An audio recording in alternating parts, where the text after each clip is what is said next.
Bendiciones, mis queridos y apreciados amigos, seguidores de este medio, la verdad, el Cuarto Ángel. Eh, Me disculpan, teníamos un tiempecito que no subíamos de nuestro mensaje. Estábamos concentrados ahora en estos mensajes que hemos tenido aquí por YouTube, transmitirlo también por medio de Facebook. Pero vamos a continuar, trabajar equitativamente, tanto transmitirle mensajes nuevos a ustedes y también a lo que son nuestra gente de Facebook. Así que me disculpan, como lo acabé de decir, pues teníamos un tiempecito que no le dábamos seguimiento a ustedes.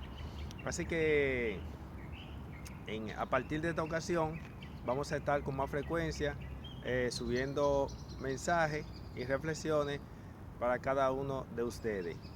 Eh, la reflexión que voy a compartir con ustedes, ya la he compartido con los seguidores de Facebook, ahora quiero compartirlo también con ustedes. Si algunos de ustedes han sido los que han dándole seguimiento en Facebook, entonces el mensaje no será algo diferente, pero la palabra de Dios es nueva cada mañana. Siempre se visualizará cosas diferentes.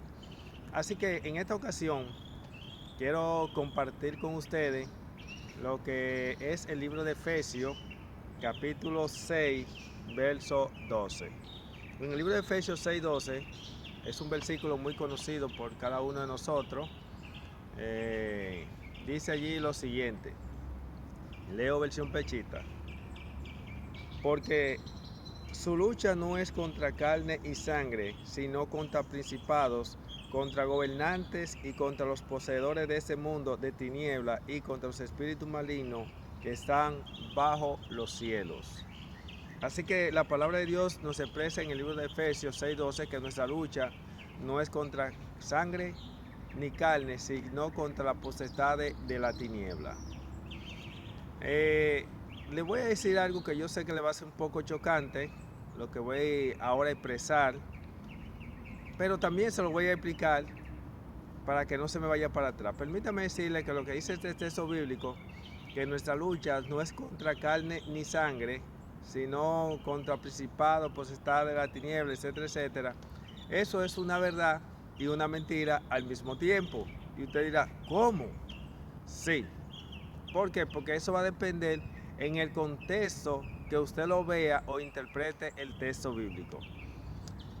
Hay muchas declaraciones bíblicas que se prestan en esa cosa, de esa manera. Pero le voy a explicar el texto, pero antes de explicar el texto se lo voy a ilustrar con un texto bíblico también. Por ejemplo, dice la palabra de Dios en Romanos 3:10, no hay justo ni aun uno, no hay quien haga lo bueno. Ahora bien, la palabra de Dios dice que no hay justo ni aun uno. Ahora, esa cita es una verdad y una mentira al mismo tiempo. ¿Cómo va a ser? Sí, ¿por qué? Porque dice Salmos 34:15 que los ojos de Jehová están sobre los justos y sus oídos atentos al clamor de ellos. Así que si por lo tanto los ojos de Jehová están sobre los justos y sus oídos atentos al clamor de ellos, ¿cómo es que no hay justo ni aun uno? Simplemente, por eso decimos, es una verdad y una mentira al mismo tiempo. Es una verdad en el contexto de que en el primer Adán todos son pecadores, no hay quien haga lo bueno, no hay quien busque a Dios, y por eso es que la palabra de Dios dice que no hay justo ni aun uno, en el contexto del hombre en el primer Adán. Pero el hombre que está en el segundo Adán, que está en Cristo, que ha experimentado la conversión, es una persona santa, es un justo, ya no tiene que verse como un pecador, sino como un santo de Dios para que pueda vivir como santo. Porque si usted se ve como un pecador, vivirá como un pecador, pero si ve como un santo, vivirá como un santo. Por eso usted va a notar que los apóstoles, cuando escribían a una iglesia, decía a la congregación de los santos, a la congregación de los santos. Y por lo tanto, es bueno que usted entienda que ya usted tiene esa disyuntiva, porque usted ve que una parte dice que no hay justo ni a un uno, pero en otra parte nota que dice la palabra de Dios que los ojos de Jehová están sobre los justos. Eso sin citar los demás textos bíblicos que aparecen haciendo alusión a la característica de los justos. Ahora bien, lo mismo está pasando con el texto bíblico, donde aquí presenta que no tenemos lucha contra carne ni sangre, sino contra potestad de la tiniebla. Este mensaje nosotros lo hemos titulado no tenemos lucha contra sangre ni carne, ni dejamos de tener lucha contra sangre ni carne. ¿Cómo explicamos eso? Cuando yo leía este texto bíblico, yo me preguntaba, Señor, ¿cómo es que tú dices que no tenemos lucha contra carne ni sangre? Cuando yo noto que a Jesús, quienes lo fastidiaban, quienes lo perseguían, quienes le hicieron la vida imposible, quienes lo acusaron, quienes trataron de hacerlo caer, eran la élite sacerdotal, los ministros de aquel entonces y sus seguidores. ¿Cómo es que no tenemos lucha contra sangre ni carne ni contra potestades si yo noto que los romanos vinieron, le hicieron la vida imposible a Cristo también, vinieron, lo golpearon, lo golpearon y hasta le quitaron la vida juntamente con los sacerdotes? ¿Cómo es que no tenemos lucha contra carne ni sangre cuando a los apóstoles quienes persiguieron y le mataron fueron quienes? Fueron sacerdotes romanos también. Mira quienes persiguieron a los profetas y le dieron muerte, la misma gente. Entonces, ¿cómo es que no tenemos lucha contra sangre ni carne?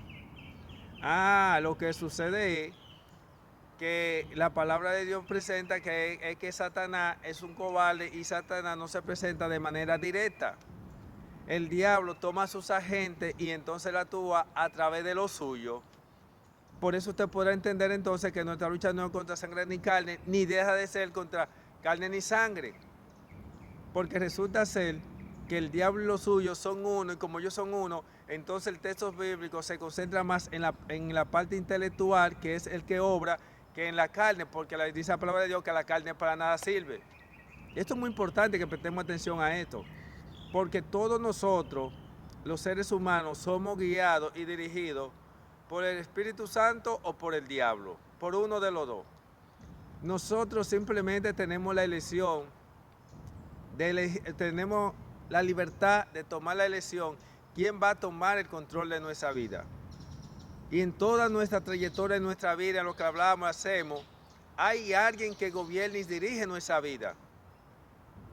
Por eso usted va a poder notar que entonces quienes le perseguían era el diablo, pero a través de lo suyo.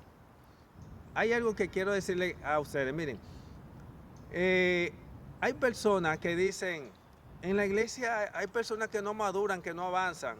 Permítame decirle que eso es una mentira del diablo. En la iglesia todos estamos avanzando, simplemente que unos están avanzando en la carne y otros están avanzando en el espíritu. Unos están madurando en la carne y otros están madurando en el espíritu. Unos están siendo sellados en el espíritu y otros están siendo sellados en la carne.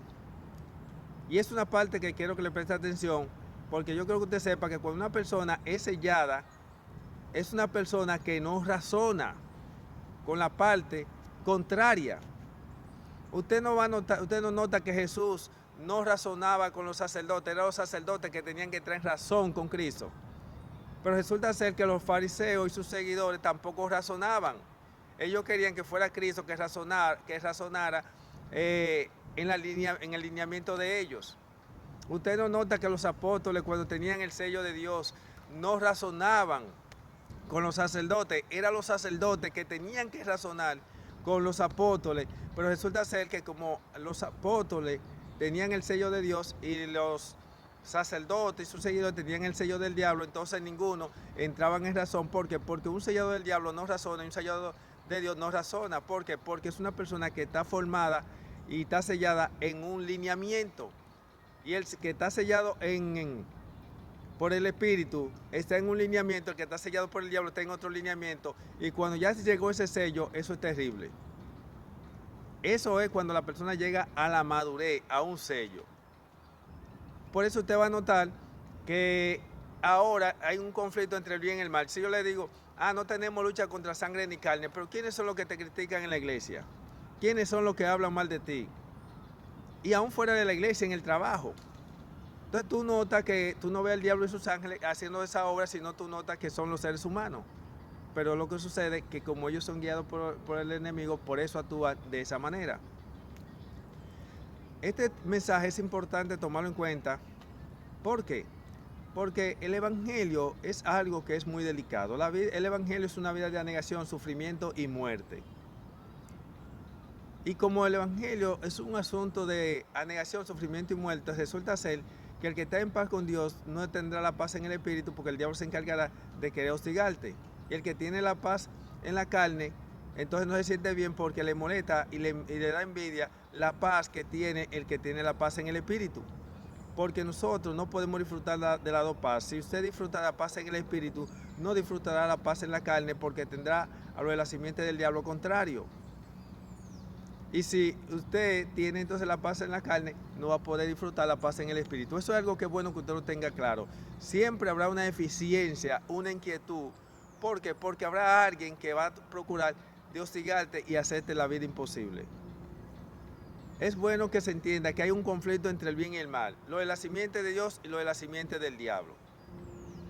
Es bueno que tú entiendas que hay una crisis interna, hay una guerra interna que pronto se va a tornar en una guerra abierta. ¿No se acuerda que en los tiempos de Cristo comenzó primero una guerra interna y luego abierta?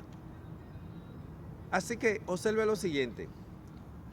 Usted va a poder notar que los judíos de la simiente del diablo se unieron con Roma para perseguir a los judíos de la simiente de Dios. Desgraciadamente hoy se va a repetir y se está repitiendo la historia. Los adventistas de la simiente del diablo se unirán con la bestia para perseguir a los adventistas de la simiente de Dios. Por eso es que dice la palabra de Dios en el libro Conflicto de los Siglos, página 666, que hombres que se gozaron una vez la verdad se convertirán en nuestros peores enemigos.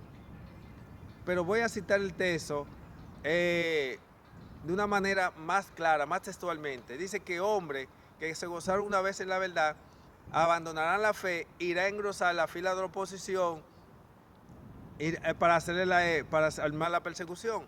Ahora bien, ha habido un engaño de parte del ministerio donde a la persona le hacen creer que estos hombres que se gozaron una vez la verdad, dice que abandonarán la fe y saldrán para engrosar la fila de oposición, le han hecho creer a la iglesia que es que esas personas saldrán de la iglesia para unirse con el sistema papal para luego perseguir a los fieles. No es así. Es que al abandonar están saliendo de la fe, y al salir de la fe entonces automáticamente van y engrosan con lo que será la bestia para perseguir a los fieles. Ahora le voy a poner un ejemplo más claro. ¿Usted se acuerda qué pasó con el ministerio sacerdotal, los líderes de aquel entonces? Los líderes de aquel entonces, ellos abandonaron la fe. Ellos no quisieron asentar el mensaje de Cristo y los apóstoles. Ellos abandonaron la fe, fueron a engrosar la fila de oposición uniéndose con Roma y persiguieron a los apóstoles. Pero observe que los que salieron, los que abandonaron la fe fueron los que se quedaron dentro. Y los que se quedaron con la fe fueron los que terminaron fuera. Terrible. Lo mismo, se va a repetir la misma historia, porque en todas las iglesias hay una ley común que dice que la mayoría tiene la razón aunque esté equivocado, que es una ley del príncipe de tiniebla, del diablo. Y la minoría tiene que someterse a lo que diga la mayoría, y eso no es así. La mayoría tiene que sujetarse a lo que dice la palabra de Dios, y si no se sujeta, usted no tiene ni yo tengo por qué sujetarme a lo que diga la mayoría, porque todos tenemos que sujetarnos a lo que dice la palabra de Dios. Por eso es que entonces usted va a notar, como dice el Conflicto de los Siglos, en el capítulo La liberación del pueblo de Dios, en el primer párrafo, que cuando venga ese decreto de muerte será contra la voz disidente y reprensora. Escuche bien, la voz disidente y reprensora. ¿Cuál es la voz disidente y reprensora? Será precisamente ese remanente llamado los adventistas, simiente de Dios, quienes serán perseguidos por los adventistas, simiente del diablo, que se unirán con la bestia, y por lo tanto ellos procurarán de querer eliminar a esos fieles por la oposición que están haciendo. Tendrán envidia por ese mensaje que ellos llevan, por esa vida, por esa paz, por ese derramamiento de Espíritu Santo que van a recibir. Porque quien recibirá la persecución no es la iglesia, sino el remanente de la iglesia será el que será perseguido. Eso es bueno que usted lo tenga claro. Y vamos a leer algunos textos bíblicos que van a confirmar para que ustedes vean que los que abandonaron la fe en el tiempo de Cristo fueron los que se quedaron y le hicieron la oposición a la verdad y sacaron a los fieles. Cuando leemos el libro de San Juan, capítulo 22, usted se acuerda del caso cuando Jesús curó al ciego. Dice allí lo siguiente, Juan 9:22 dice allí: sus padres dijeron esto porque tenían miedo de los judíos, porque los judíos se habían puesto de acuerdo en que si alguien confesaba que Jesús era el Cristo, sería expulsado de la sinagoga. Oigan, aquí estos judíos que está hablando eran en el contexto de los sacerdotes. Los sacerdotes se habían propuesto, habían dicho que todo el que pertenecía a la sinagoga, si se identificaba con el Mesías o confesaba al Mesías, sería echado de la sinagoga. Estas personas que todo el tiempo conocían como voz de Dios, como líderes de Dios, guiados por Dios, que eran a los sacerdotes, ahora se encontraban en la disyuntiva si identificarse con Cristo, este simple Galileos, este hombre nacido en una reputación dudosa como le tenían ellos, que realmente sabemos que Dios obra limpiamente. Pensaban ahora, ¿qué hago? Y dice aquí el texto, hablando de ellos, que ellos dijeron, sabemos que ese es nuestro hijo, pero quién le haya curado nosotros no sabemos. Pero ellos sí sabían. Pero dice que ellos empezaron así porque tenían miedo de ser echados de la sinagoga, porque se había dicho que aquel que se confesase que Cristo es el Mesías sería expulsado de la sinagoga.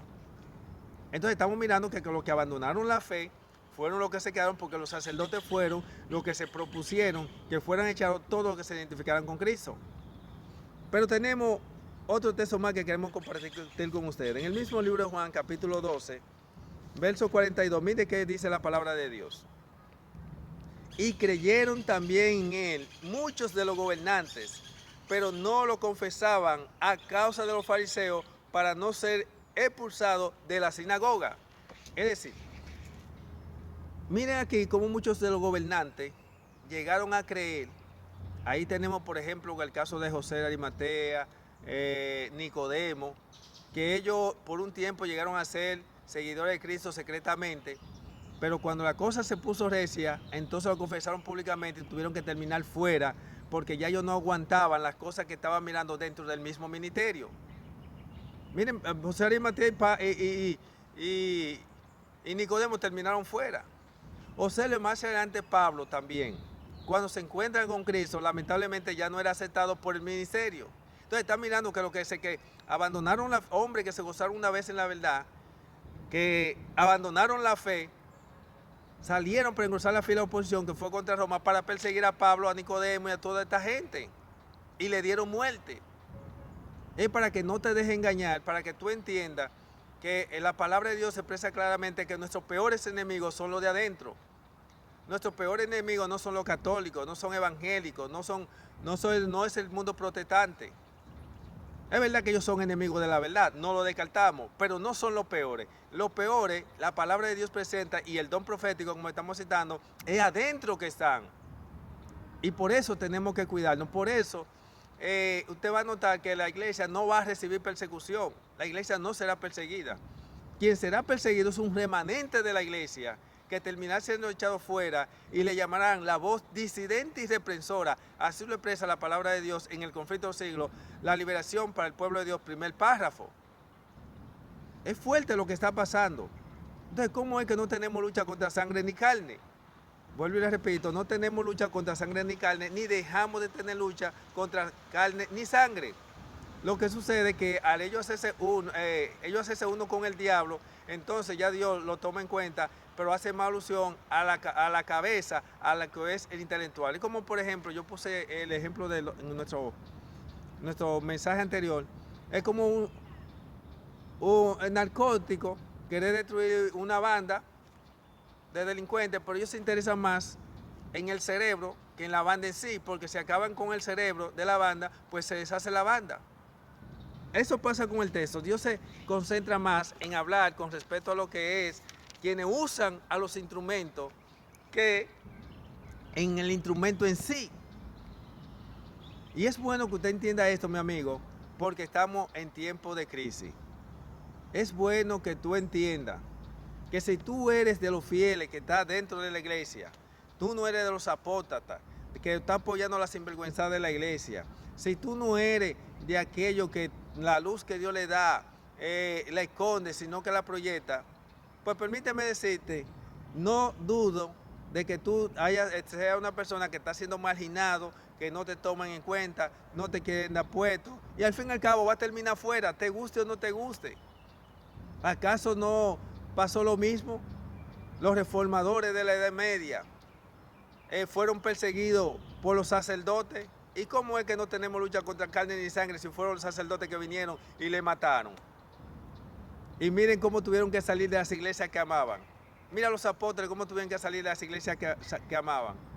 Pero mire qué dice el libro de San Juan, una cita más, en el capítulo 16, versos 1 y 2. Dice allí, Jesús había dicho, había dado esta profecía en su tiempo, se cumplió en su tiempo, y es un texto bíblico que es para todos los tiempos. Escuche esto. Le he dicho esto para que no tengan tropiezo, porque los expulsarán de sus sinagogas, y llegará el momento en que cualquiera que los mate creerá que presenta ofrenda a Dios. Oigan eso, aquí Jesús había dicho a sus fieles, que se lo dijo a los fieles de aquel entonces, y es para de todos los tiempos, dice que llegará el momento que lo echarán de su sinagoga, que traducido hoy en día, de sus iglesias. Y mira que se cumplieron el tiempo de Cristo porque los apóstoles fueron echados fuera, y mira cómo ellos iban ahí a predicar, y entonces venían y lo metían preso, venían y lo golpeaban, y ya ustedes saben el resto de la historia. A nosotros, a los fieles, no nos espera menos de ahí, porque eso es palabra de Dios, o expulsarán de la sinagoga. Por eso tenemos un mensaje que hemos presentado, que la reforma comienza adentro y termina fuera. Toda persona que realmente sea guiado por el Espíritu y sea reformado, terminará fuera, porque por eso dice la sierva de Dios que hay quienes están esperando que toda la iglesia se reavive, pero que ese tiempo nunca llegará, nunca. Y los que se han reavivado terminarán siendo marginados y echados fuera. Así, mi hermano, que yo espero que tú puedas entender que estamos en tiempo de crisis, hay una guerra interna, y que desgraciadamente nuestros peores enemigos son los de adentro, como lo expresa la palabra de Dios. Que desgraciadamente, así como Caín y Abel eran hermanos y adoraban al mismo Dios, desgraciadamente Caín, que era la simiente del diablo, persiguió a su hermano Abel, que era la simiente de Dios, y le mató. Y esa simiente que estaba en Caín estaba en los sacerdotes, y la misma simiente que estaba en Abel estaba en los apóstoles. Y que dentro del pueblo de Dios también se está dando lo mismo. Y este mensaje tiene que ir para todo el mundo, porque todas las iglesias terminarán caídas, todas terminan caídas, y esas iglesias perseguirán a los fieles de sus iglesias. Porque ustedes creen en la iglesia católica hay fieles, hay católicos a simiente de Dios y católicos a simiente del diablo. Y los católicos a simiente del diablo van a perseguir a los católicos a simiente de Dios. Los protestantes de la simiente del diablo van a perseguir a los protestantes de la simiente de Dios. Como los adventistas a simiente del diablo van a perseguir a los adventistas a simiente de Dios. Por eso que usted ve que se habla de trigo y cizaña. Las cizañas son lo de la simiente del diablo, y el trigo son lo de la simiente de Dios. Y lo de la simiente del diablo siempre ha sido más que lo de Dios. Oye, es fuerte lo que está pasando. Mi amigo, yo espero que Dios se pueda bendecir grandemente. Si eres de lo de la simiente de Dios, tienes que estar con tu mente preparada, porque realmente ya tú sabes que tus peores enemigos son de lo de adentro. Siempre he dicho que el que está en paz con todo el mundo dentro de la iglesia tiene que revisarse. ¿Por qué? Porque la palabra de Dios dice que el que quiere vivir piamente en Cristo Jesús va a padecer persecución. ¿Y por qué va a padecer persecución? Por la simiente del diablo que están dentro de tu propia iglesia. Porque eso es así. Dice la sierva de Dios que si hay una razón por la cual la iglesia no está siendo perseguida, es porque se ha estado conformando con el mundo. Y cuando venga el reavivamiento, lo que se reavive, que son los que van a abandonar el mundo, entonces lamentablemente serán perseguidos. Se va a repetir la historia que pasó en una parte oscura que hay del adventismo. La iglesia atravesó por 3 guerras. Atravesó por una que fue en 1863 por ahí, mientras la sierva de Dios estaba viva. Y cuando vino esa guerra, ellos fueron como médicos misioneros y todo pasó bien. Luego, cuando se presentó la Primera y Segunda Guerra Mundial, que fue la Primera Guerra Mundial, fue la Segunda Guerra, y la Segunda Guerra Mundial ya fue la Tercera Guerra, porque hablamos que la iglesia pasó por 3 guerras: la de 1863, la Primera Guerra Mundial y la Segunda Guerra Mundial, que sea la tercera. Cuando eso vino, durante la Primera y Segunda Guerra Mundial, resulta ser que había un grupo de hombres fieles que le llamaban los objetores de conciencia, que ellos se opusieron a no tomar armas para ir a pelear en sábado y matar gente, porque estarían violando la ley de Dios, que dice que no debemos amar a nuestro prójimo, y por lo tanto que ama a su prójimo, que tiene el sello de Dios, que tiene el Espíritu, no toma armas para matar a su prójimo. Y tampoco iban a tomar y a pelear en sábado, porque ¿para qué vamos a pelear en sábado si el sábado es el día de adoración a Jehová? Es un día de paz. Así que por lo tanto, estos objetores de conciencia comenzaron a ser marginados, porque la iglesia apoyó la guerra. Y al apoyar la guerra, porque ellos, si no la apoyaban, sus bienes que ya tenían para ese entonces peligraba, decidieron entonces abandonar la fe. ¿Y sabe qué hacían ellos? Es los líderes de la iglesia, es verdad que eran unos malditos. ¿Sabe qué hacían? Que vinieron y enviaban hermanos de la iglesia, donde estaban los objetores de conciencia, que eran adventistas también, y que estaban escondidos. Entonces, cuando ellos iban allá y sabían los lugares donde estaban, entonces venían, se lo decían a los líderes de la iglesia, y los líderes de la iglesia lo denunciaban a la policía secreta. Entonces la policía secreta iban al lugar donde estaban ellos, y entonces venían y los capturaban.